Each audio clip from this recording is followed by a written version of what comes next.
All right, well, George H.W. Bush was known to be impulsive when reaching out to his friends. When the mood struck, he'd hop on the phone and chat it up with people like Wayne Newton. So we've got John Katsliometes here from the Review-Journal to talk about that and much more, but wanted to touch base on this because I like some of the articles that you did this week. You were talking about Larry Ruvo and Wayne Newton. Yeah. I didn't realize about the Wayne Newton-George Bush friendship. Wayne Newton got to know George H.W. Bush through Wayne's relationship with Ronald Reagan, and he had campaigned for Ronald Reagan in Reagan's first term and through his second term, and got to know Vice President Bush there, and Vice President Bush at the time visited Casa de Shenandoah and did a tour out there and became friendly with the Newtons, Kat Newton and Wayne Newton.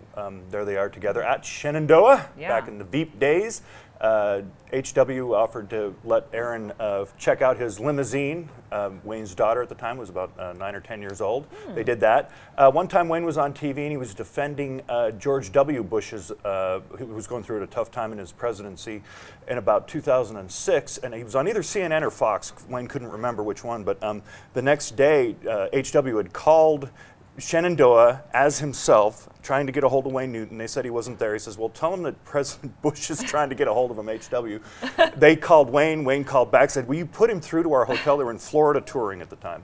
And they talked that way. And he goes, I just want to tell you, thank you for being so kind to my boy. And it was not the first time that H.W. had done that. So they were friends. And Wayne was certainly part of that camp. Wayne and Kat were both friends with the Bushes, the Reagans, and in that circle for sure. Really cool stories. And quickly, Larry Ruvo, too, he was friends with, right? Yeah, Ruvo actually went to Kennebunkport and visited the Bush family. The Ruvo family went back there, and he took Bush's yacht out on the ocean and drove it around and was able to pull it into port.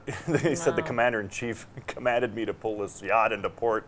And Bush had come out to, in the days when the Cleveland Clinic Ruvo Center for Brain Health was being developed, he recorded a video and talked to Ruvo down at the Southern Wine and Spirits offices about his plans.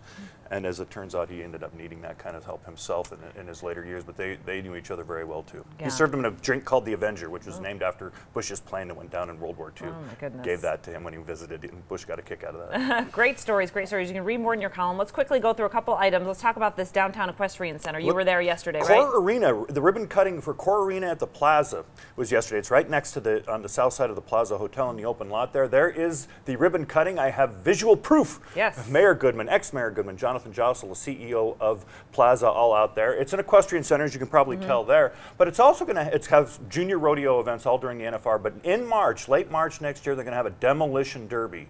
Read about this demolition derby in my column. I happen to love the demolition derby.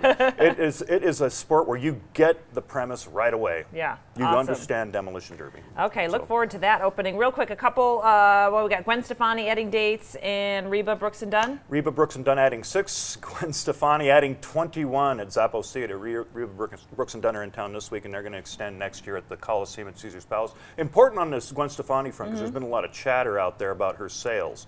When you add 21 dates, you're happy with your sales. Sure, yeah. And you don't add 21 dates. Her show, she's got a good show and it's over awesome. there. Yeah, it really terrific. is.